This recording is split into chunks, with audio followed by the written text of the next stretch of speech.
आता पाहूया टॉप 9 मोठ्या बातम्या। माडाच्या कोकण मंडळाच्या सोडतीला अर्जदारांचा भरभरून प्रतिसाद। ठाणे, वसई, कल्याण, नवी मुंबईतील 5285 घरांसाठी आतापर्यंत 1 लाख अर्ज।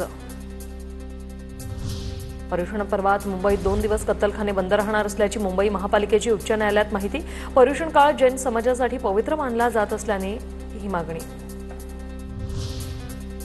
जिल्हा नियोजन समितीच्या निधी वाटपाचा फॉर्म्युला ठरला, यामुळे पालकमंत्र्यांच्या मनमानीला आता चाप बसणार। पालकमंत्र्यांना निधी खर्च करताना अनेक नियमांचं पालन करावं लागणार।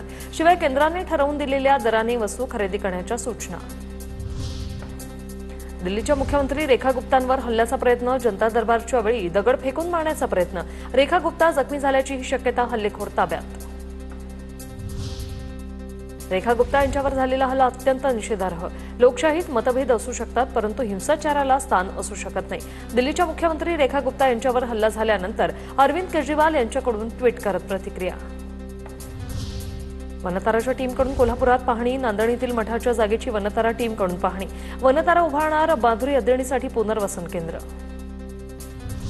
कॅप्टन तमिळ सेल्वन यांची आमदारकी कायम। सेल्वन यांच्या निवडणुकीला आव्हान देणारी याचिका कोर्टाने फेटाळली।